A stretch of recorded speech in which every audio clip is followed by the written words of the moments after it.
Bienvenue à un nouvel épisode de Médecine en 3 minutes. Comme d'habitude, on va droit au but. Le sujet est expliqué d'une manière claire, brève et souvent illustrée. Voici un nouvel épisode de la mécanique ventilatoire. Un aperçu sur la fraction inspiratoire d'oxygène. La fraction inspiratoire d'oxygène représente environ 21%. C'est l'air de l'atmosphère.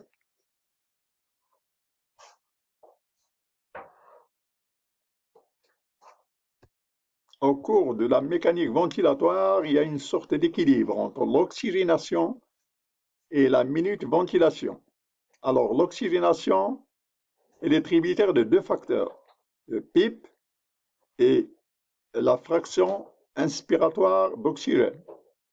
Ces deux facteurs augmentent la pression d'oxygène à l'intérieur de l'alvéole. La ventilation, elle est tributaire de trois facteurs. Le volume courant, qui est dans le volume, le rythme respiratoire et la pression support over PIP. Trois facteurs qui contrôlent la pression du CO2.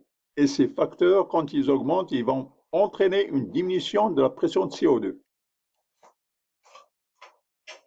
Le CO2, c'est une perfusion limitée. Ça veut dire quoi? Plus on respire, plus on expire le CO2 vers dehors. Alors, l'oxygénation, on a dit elle est contrôlée par deux. On peut la contrôler, l'oxygénation, par le PIP, par la fraction inspiratoire d'oxygène. Ça permet l'augmentation de la pression d'oxygène à l'intérieur des alvéoles. Et cette augmentation du PIP, elle permet de prévenir le dérecrutement. C'est-à-dire que ça veut dire que plusieurs alvéoles vont être recrutés et vont éviter le dérecrutement. Alors, positif PIP, ça veut dire quoi? Qu'il va assurer toujours une pression positive dans le système. Et ça donne une pression au niveau des alvéoles pour lutter contre les fluides. Ce traitement est un traitement le PIP est un traitement préventif du dérecrutement. Nous avons dit aussi que la ventilation minute est tributaire de trois facteurs. Le tidal volume, c'est-à-dire le volume courant, le rythme respiratoire et la pression support over près. Trois facteurs, quand ils augmentent, ils vont diminuer la pression de CO2 à l'intérieur de l'alvéole. Et ça va augmenter la compliance et l'élasticité de l'alvéole, c'est-à-dire sa propriété à augmenter le volume pour des pressions limitées. Comment contrôler ce phénomène? On le contrôle par les gaz du sang, pH, CO2 et oxygène. Alors, je répète ce que j'ai dit, plus on respire, plus on accède, plus on est en polypnée, plus on respire, plus on élimine le CO2. CPAP, de quoi il s'agit? C'est une pression positive continue. Cette pression, elle est offerte par une machine à travers un masque et elle est variable. Dans ce cas-là, on a choisi le chiffre 5. Ça veut dire que le PIP, que la pression expiratoire, la pression positive en fin d'expiration, PIP, il est de 5. Alors, CPAP et PIP, c'est la même chose. Sauf que CPAP, c'est en ambulatoire, alors que PIP, c'est en réanimation. L'intérêt du CPAP, c'est pour surtout l'apnée du sommeil du type obstructif. Je vous renvoie à la vidéo faite à ce sujet. Alors, deux schémas pour illustrer ce PIP. Ici, c'est une augmentation de la pression de 5 cm. Ici, elle est une augmentation de 15 cm. Alors, le volume courant, il est le même dans les deux situations.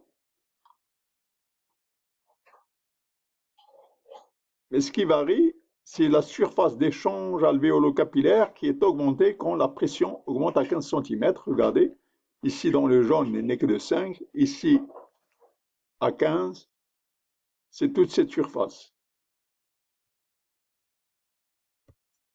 Dans le mode endotrachéal, il faut comparer deux situations. Il faut comparer le CPAP, qui utilise le masque, et le PIP, qui utilise la machine. C'est la même chose pour le BiPAP. Le BiPAP utilise le masque, c'est l'équivalent pour la machine de la pression support over PIP. Donc, si on utilise pression support over PIP, c'est la machine, et si on utilise le BiPAP, c'est le masque. Pour le CPAP, c'est la même chose. On va illustrer ça d'une manière plus visuelle. Voici la machine, voici le CPAP. Voici la machine, voici le BiPAP. La différence essentielle, c'est que la machine,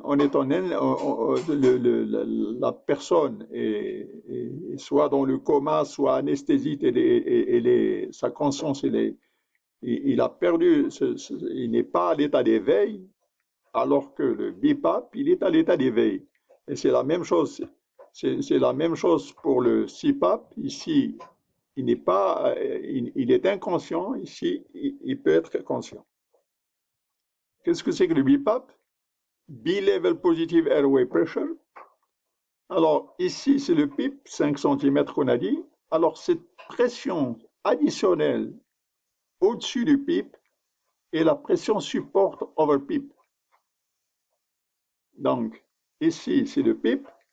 Ici, c'est la pression support over PIP. Alors, l'intérêt de cette pression support over PIP, c'est dans les COPD. Alors, les bronchopneumopathies obstructives. Mais il faut tout de suite dire que la pression support over PIP, elle est contre-indiquée en cas d'asthme. Alors, PIP, c'est l'oxygénation, pression support over PIP, c'est ventilation, on l'a déjà vu.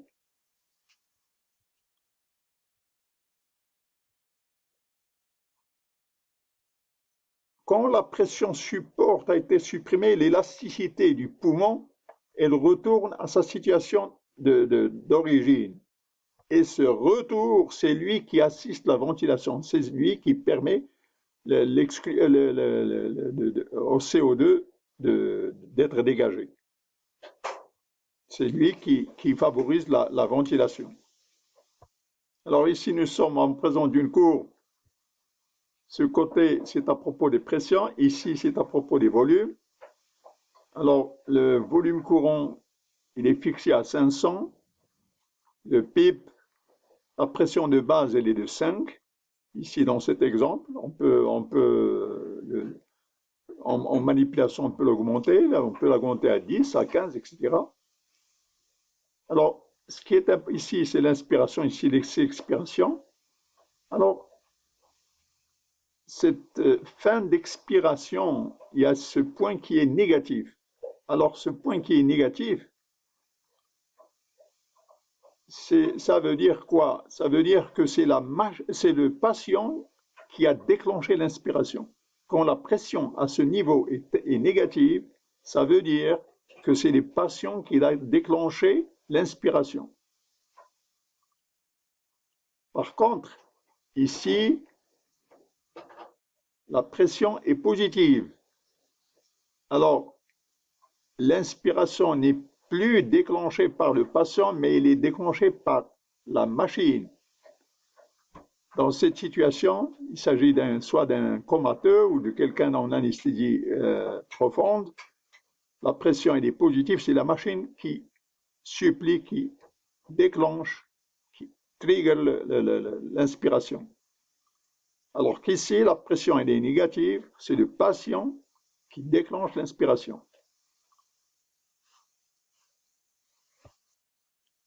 Alors ici, c'est pour montrer que si la pression augmente au-delà d'une certaine limite, il y a une alarme qui est d'office déclenchée. Voilà la zone de sécurité, mais si la pression augmente au-delà de cette limite, ici, l'alarme est déclenchée. Alors le débit. Le débit, pour comprendre le débit, il faut l'assimiler un peu à la vitesse d'une voiture. Une vitesse, elle démarre, c'est l'accélération. Ensuite, la vitesse elle se stabilise à un plateau, puis elle décélère. Alors, la variation de vitesse en fonction de la variation du temps, donc la dérivée de la vitesse en fonction du temps, c'est l'accélération. L'accélération, c'est la dérivée de la vitesse par rapport au temps. Si au lieu d'utiliser la vitesse, on utilise le volume, alors le débit, c'est une variation du volume en fonction du temps. C'est la dérivée du volume en fonction du temps. Alors ce débit en inspiration et en expiration. Alors il existe une sorte d'équilibre permanent entre la résistance et la compliance. Alors qu'est-ce que c'est que la résistance? Qu'est-ce que c'est que la compliance? Nous allons le voir. Alors les voies respiratoires sont assimilées à une pipette et ces voies respiratoires sont le siège de résistance de l'air. Par contre, le poumon, lui, il est assimilé à un ballon. Alors, la compliance, il intéresse surtout le poumon. Donc ici, la trachée et les bronches, c'est les résistances. Le poumon, c'est la compliance. Alors, qu'est-ce que c'est que la compliance? C'est la variation de volume en fonction de la variation de pression.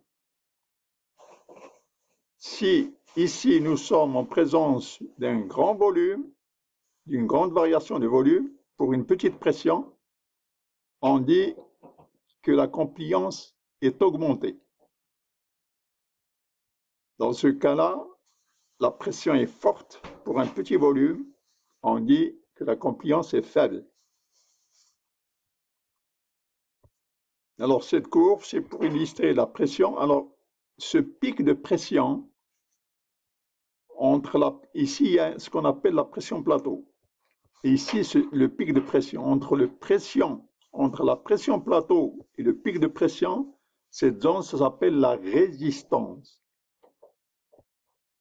Voici le PIP, la pression positive basale, au-dessus de laquelle la machine doit toujours donner ce minimum de pression basale.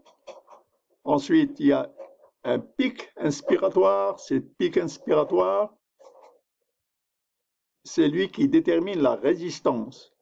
Ensuite, si on provoque une apnée, on arrive au plateau. Au plateau, ça veut dire que la compliance est augmentée. Donc, peu compliante, très compliante. Variation du volume, une grande variation de volume par rapport à une petite pression. Alors, le PIP, la pression inspiratoire, le pic de la pression inspiratoire, c'est le sommet de la courbe. C'est le sommet le plus élevé de la courbe. Alors que la pression plateau, c'est la zone, pour mesurer, on fait une sorte d'apnée à ce niveau. Et l'apnée se stabilise. Et quand elle se stabilise, on dit que c'est la pression plateau. Alors, dans le mode ventilatoire, contrôle assisté, on a fixé la respiration à 14, le rythme respiratoire à 14, le volume courant à 500, la pression inspiratoire d'oxygène à 40% et le PIP à 5.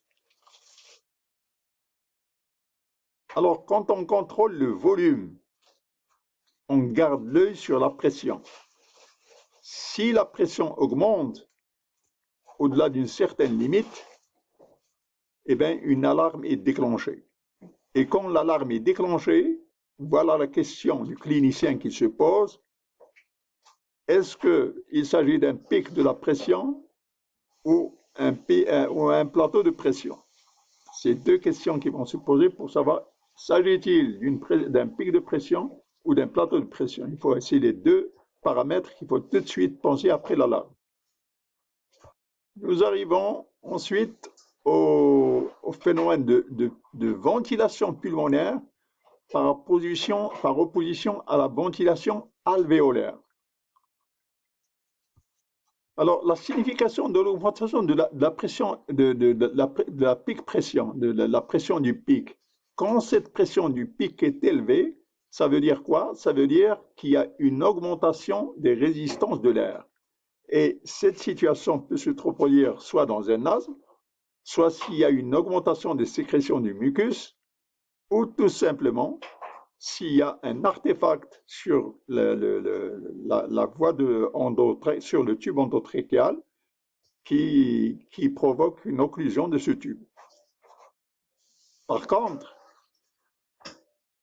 si la pression du plateau est augmentée, ça veut dire que la compliance est diminuée. Quand est-ce que la compliance est diminuée?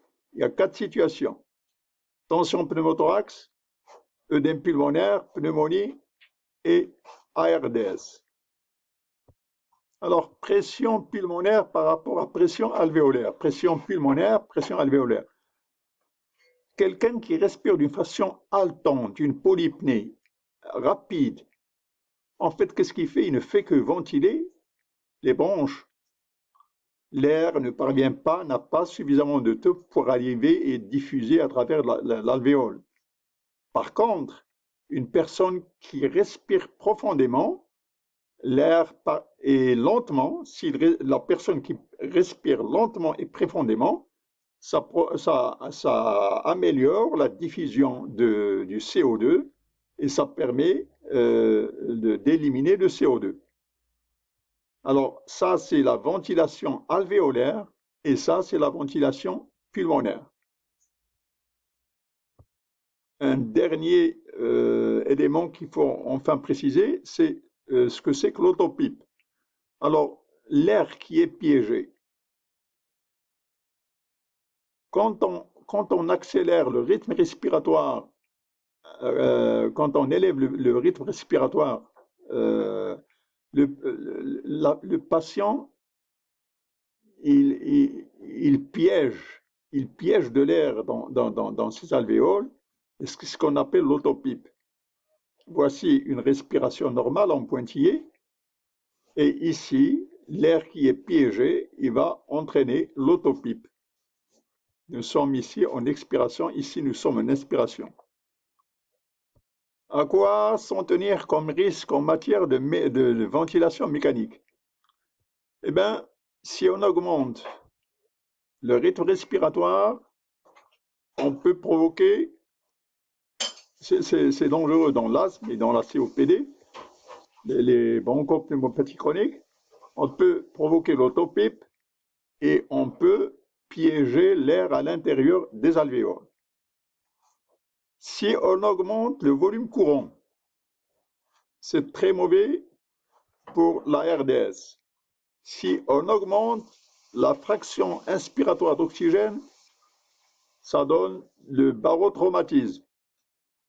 Et si on augmente le PIP, ça provoque une hypotension parce que le débit cardiaque devient faible à cause du faible retour veineux. Merci d'avoir assisté à cet épisode de médecine en 3 minutes.